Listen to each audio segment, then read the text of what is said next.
partnership. And I know, after these 3 days of conversations, I know that you are ready to invest back home. We are already experiencing the knowledge, skills, and technology transfer that I asked from you. We are now clear, more than ever, on how you are going to support the government in opening up trade routes for Kenyan goods and services in your host country. And finally, I want to thank you for your commitment in finding job opportunities for Kenyans in the countries that you live. Ladies and gentlemen, it is now my singular honor to invite His Excellency, the Deputy President of the Republic of Kenya, Honorable Rigathi Gachagua, to address us and officially close the conference. Please be upstanding. Thank you very much.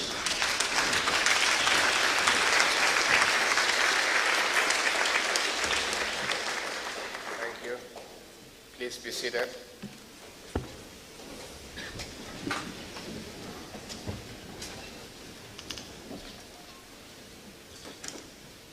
The Principal Secretary,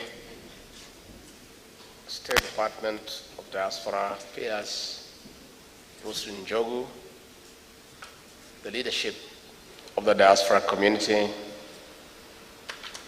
ambassadors, senior officials of the State Department, representatives of the private sector, ladies and gentlemen, good afternoon.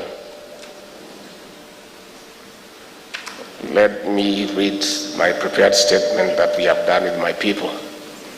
Then I can say a few things from my heart. It is a pleasure addressing this gathering of our people who live and work in the diaspora. This is the apex of a string of conversations I've had with Kenyans during my assignments outside the country. In most of these occasions, I've had the opportunity to speak with you on the government's development agenda. I've done so because it is your right to know what your government is doing back home, and therefore it is our responsibility to keep you informed. This gives you a deeper understanding of our strategic priorities for better contribution. Being the first conference since we established the State Department of Diaspora Affairs, this dialogue with the government is another moment to agree on solid actions. We are working to improve your experience abroad as we invite you to continue investing back home. Ladies and gentlemen, the diaspora community is an important plug to the country's economy. Your remittances have been significant in stabilizing our economy. In 2022, the remittances surpassed $4 billion, and our strategy is to double this number in the next few years. That is what informs this 3-day conference, in which we have had moments to identify ways of enhancing the existing collaboration among the government, the private sector, and the diaspora community in increasing the investment portfolio. We want an assured and streamlined investment environment at home. With this, you can do more. Thus, we are excited that beyond identifying investment opportunities, there has been a robust review of legal, policy, and regulating frameworks. There has also been extensive networking with peers in areas of interest. The theme of this conference, Tujenge Kenya, Bridging Borders, Building Futures, captures our vision of propelling Kenya. Ladies and gentlemen, through the State Department of Diaspora Affairs, the Faith Administration, led by President William Ruto, takes seriously the outcome of this conference. The President has appointed ambassadors and heads of mission to various states across the globe. As they assume or resume duty starting January, they are properly briefed to work closely with Kenyans in the diaspora. They are well guided to make your stay abroad very productive and to be available to engage with you at all times. That is how you make more money to invest home and support implementation of our development agenda. The fifth administration emphasizes economic diplomacy. That is why contracts of ambassadors and heads of mission are now pegged on economic gain we make from their posting. We have deliberately decided to have a paradigm shift from the traditional diplomacy to commercial diplomacy. And ambassadors and high commissioners will spend 70% of their time looking for business, looking for markets, expanding existing ones, and in a very robust manner, engaging the diaspora community in the areas and the countries that they serve. That is why we'll also determine their suitability to continue being our representatives pegged on measurable performance. Our President, His Excellency Dr. William Ruto, has held a meeting with the new ambassadors. On Tuesday morning, I'll have a further engagement with them, again, to stress the importance of giving priority to commercial diplomacy and working very closely with our diaspora community abroad. This tells you how resolute we are in ensuring efficiency and effectiveness of our embassies and missions for a stronger, better, and productive diaspora community. We ask you to work closely with them in marketing Brand Kenya. The ripple effect of all this will be enhanced foreign currency reserves, creation of more jobs, among others, for a stronger and resilient economy. In the same breath, we urge you to be our country's ambassadors while abroad. Ladies and gentlemen, I wish to thank the Ministry of Foreign and Diaspora Affairs, and specifically the State Department of Diaspora Affairs, led by the very effective Principal Secretary Rustin Njogu, for this insightful conference. Besides, your work has been very outstanding. I congratulate you for participating in this dialogue. Asanteni sana. Madam PS, if you allow me just to add a few things.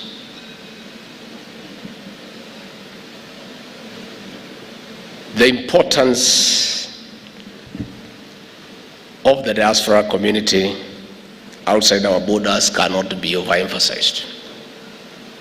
Over the last few years, the remittances from our brigade in the diaspora has surpassed tourism, coffee, tea, and everything else, and is actually #1 foreign exchange earner for our country. We want to enhance that. And that is why, as President William Ruto campaigned to be President of the Republic of Kenya, he had very meaningful engagement with diaspora. And the President gave a commitment to the diaspora brigade that once he is elected as President and he forms government, the diaspora community will be part and parcel of his administration. And that is why, on forming government, deliberately created the State Department of Diaspora Affairs. A promise made, a promise kept, because it's good to keep promises. In his own wisdom, he appointed Rustin Njogu to be the pioneering Principal Secretary for this department. And I can tell you, from where I sit, she has not disappointed.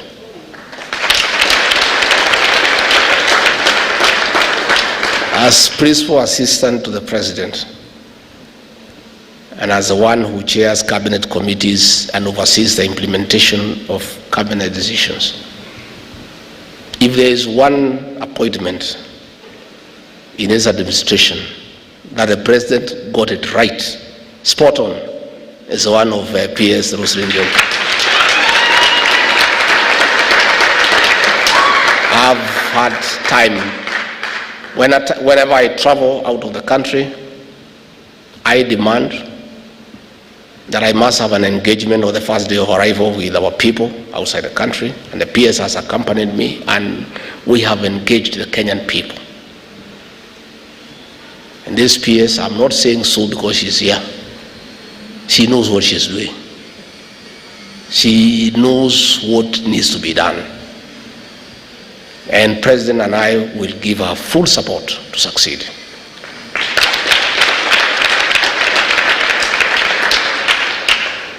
We are introducing the culture of savings in this country. Many countries save a lot of money, and it's the money that we go and borrow. We are saying, why do we have to borrow other people's savings? Why can't we save and we have to borrow? We borrow our own savings so that our own people can benefit from the interest that accrues from the borrowing. We are inviting our people from the diaspora. Please, this is your home. East or west, home is? And at the end of it all, let us not pretend. It is the desire of every Kenyan working out there one day to come back home and retire here. You must prepare for that retirement. You don't want to come back and find it the way you left it. Please, come back home, put money here. Don't come yourself. We don't need you here right now. We have enough problems with employment. We want you to stay out there, but we want you to send money here. But you'll come back home eventually, but not now.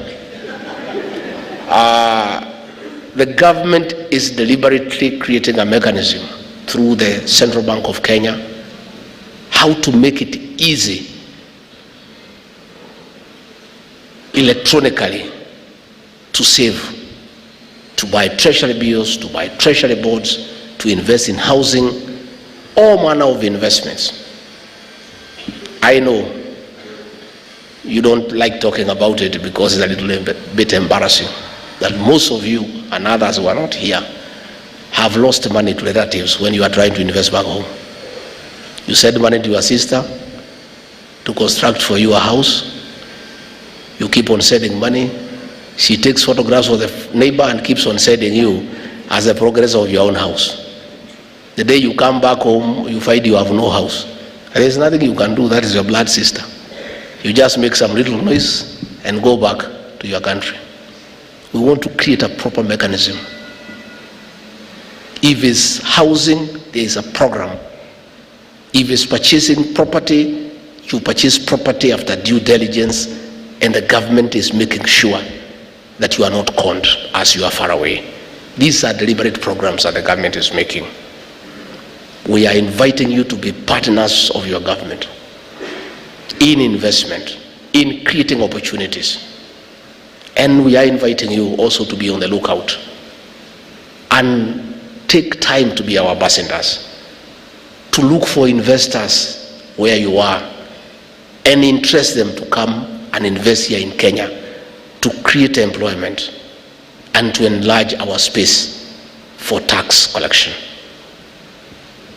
If you find, I was in Munich in Germany and I met many people and they are interested in investing here, but nobody had ever talked to them.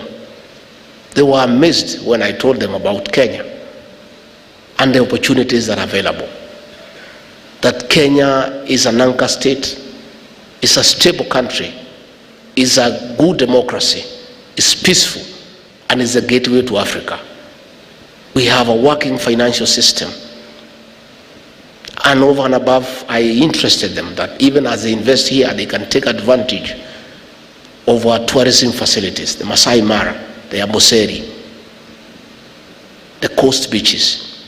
I want to appeal to you people to be our good ambassadors. Interest people in our tourism destinations. We have the best tourism destinations in the world. And you can also help your country, because it's good to be patriotic and to do something for your motherland. Again, I encourage you to look for job opportunities for your sisters and brothers and cousins back home. Don't stay abroad alone. If you find there is an opportunity here, from the village, let these characters get out of the village. The village is not a very interesting story, and you know, it's good to stay in the village, but it's also good to go and come back. In fact, the village is very interesting when you have been away and then you come back to the village. But living in the village throughout is not a very interesting thing. I'm looking forward to going to the village for Christmas, and I'll enjoy it because I've been here in the city for a long time. But the fellows I left at home there forever, they are not very amused. Please, also when you get a few opportunities, wherever you are, create a few opportunities. Remember the people you left back in the village. They don't necessarily have to be your relatives. The son of mother so and so, who was a friend of your father, mtafutie nafasi. Akuje hata yeye atengeneze a few dollars and a few sterling pounds. Kwani iko nini? Akitengeneza. Vizuri. Please. Again, I want to say, because it's important that I say so, that I have told KTDA, I have told New KPCU, I've just talked to people from Keteba. Our coffee is the best in the world. Our tea is the best in the world. Our avocado is light. Our macadamia nuts. But they are not available in the supermarket shelves across the world because nobody has marketed them properly. Yet is the best. I have asked them to consider a marketing strategy with the diaspora. Instead of bringing marketers all the way from Kenya because it's expensive, engage the diaspora people so that they can market those products as a side hustle at not too much a cost. And you people can do it. I was in Colombia in a coffee conference and I came across a few Kenyans. And when I asked them what they do,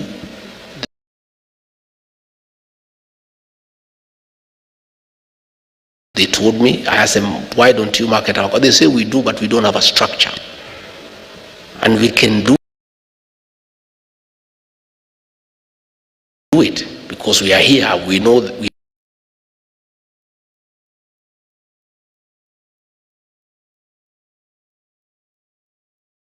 with having products that are popular outside our borders, and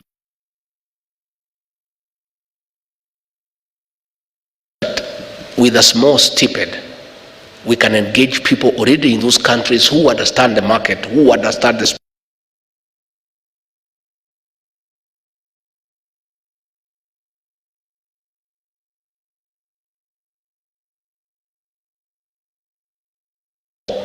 we must have a corresponding market outside the country where our products can go.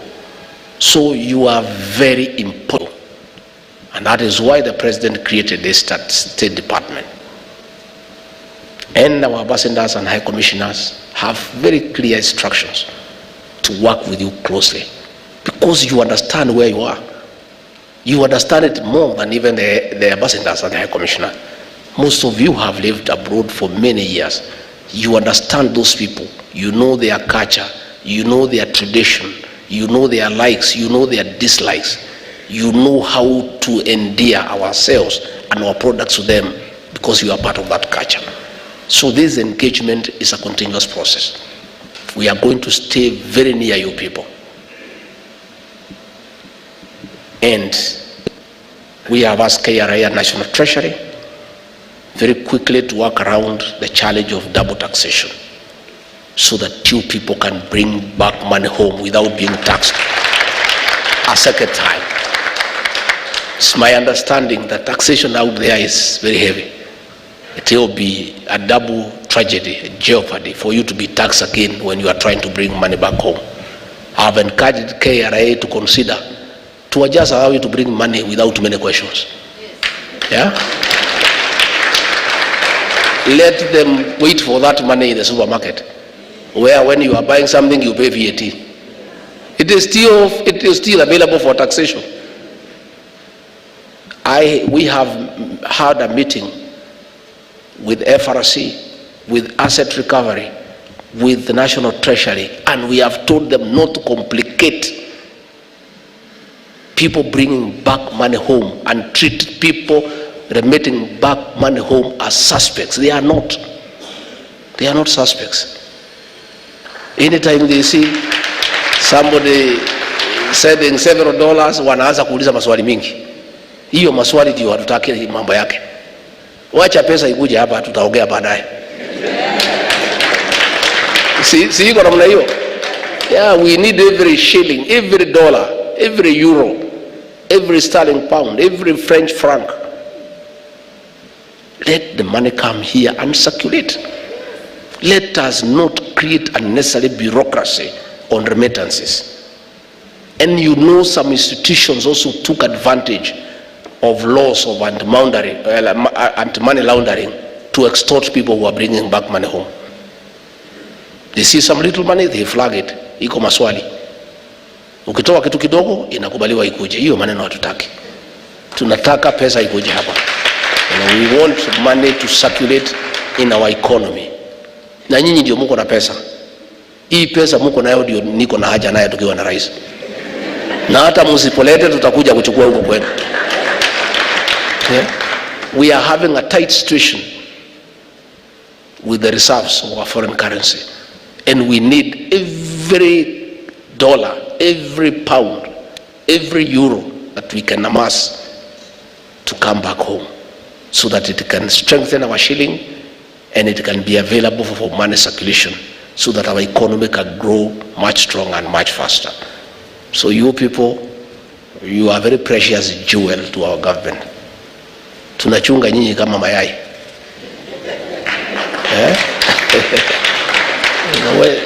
When we are dealing with you, it's like walking on eggs.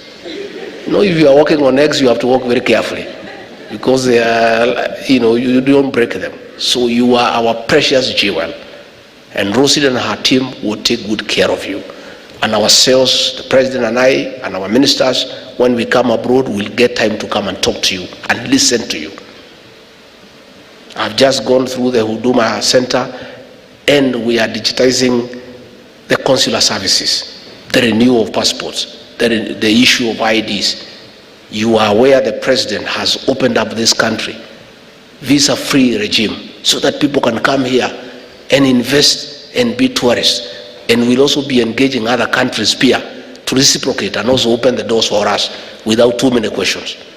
Wapunguze maswali, so that hii kazi iweze kuendelea, si ndio? So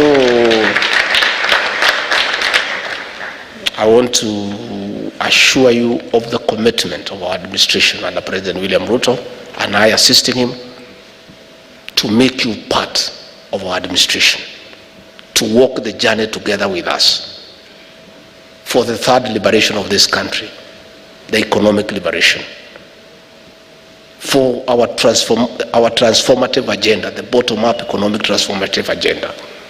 We want you people to be part of that conversation.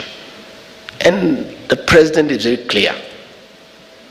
Even as he's president, he doesn't know everything. We have a lot to learn.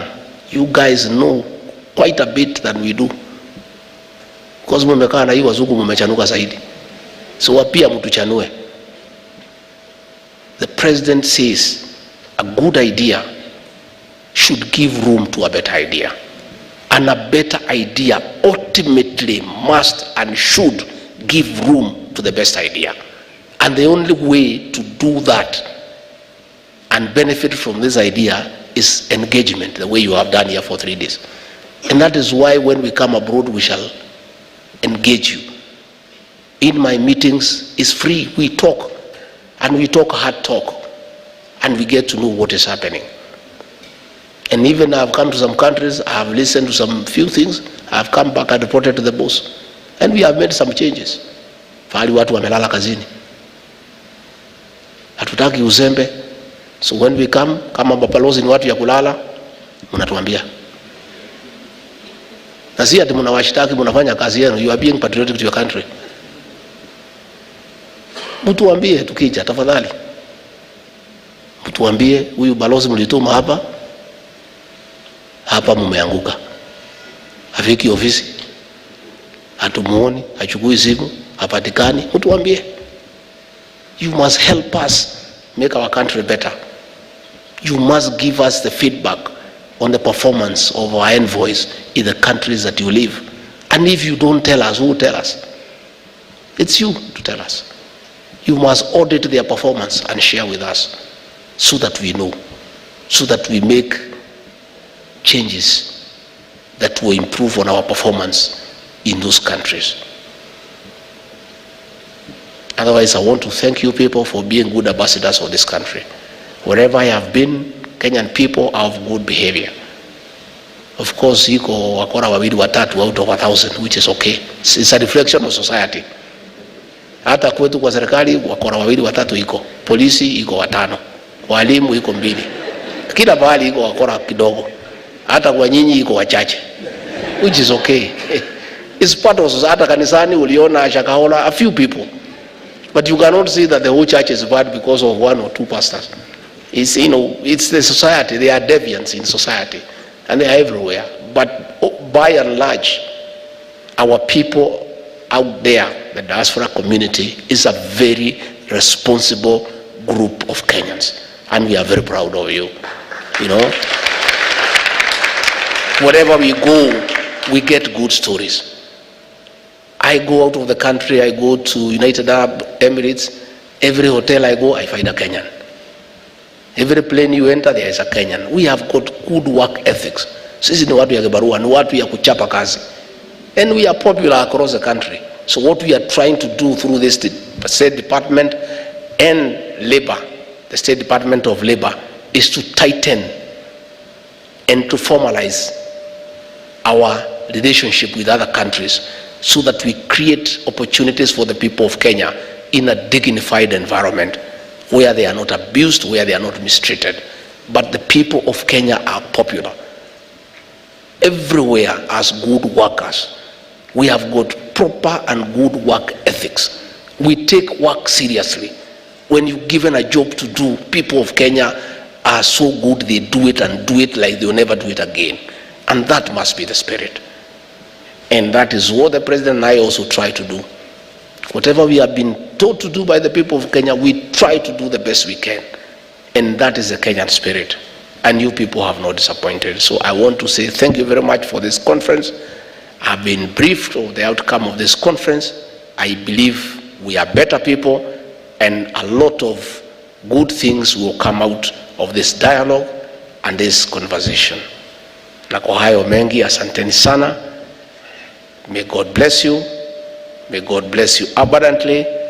And if we don't meet again, Merry Christmas and happy and prosperous 2024. Asanteni sana.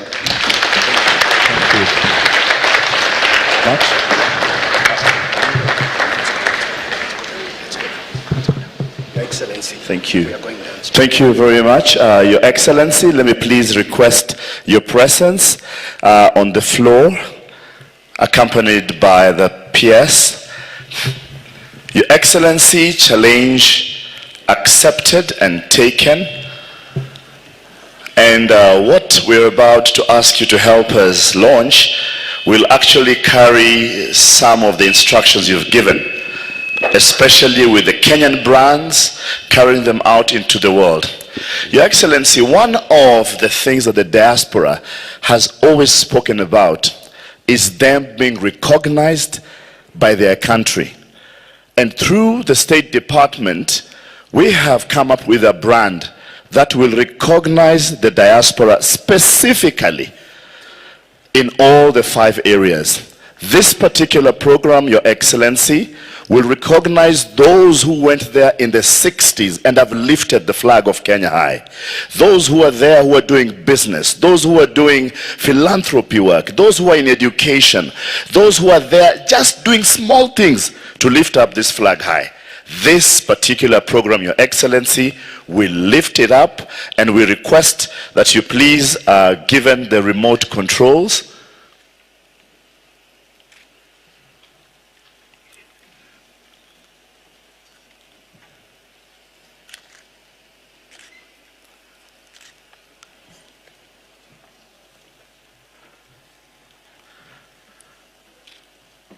and as you press this, Your Excellency, this is also our dedication to make sure that we shall not let you down and we shall not let this country down. Your Excellency.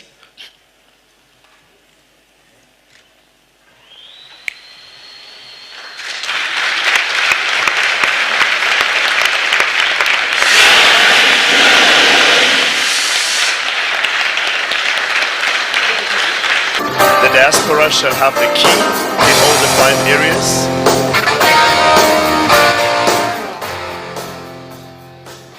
And it shall recognize different areas, people who are helping in the community, people who are helping in the religious and the spiritual sector. It shall have people in education, people who are doing anything in the environment, celebrating individuals who are doing the very best that they can in education. We have people who went, who are the forefathers of the journey into the diaspora, and they have stayed there and welcomed each and everybody. They've provided housing, accommodation, and food. We need to celebrate these ones posthumously and those who are right now there. Your Excellency, this is the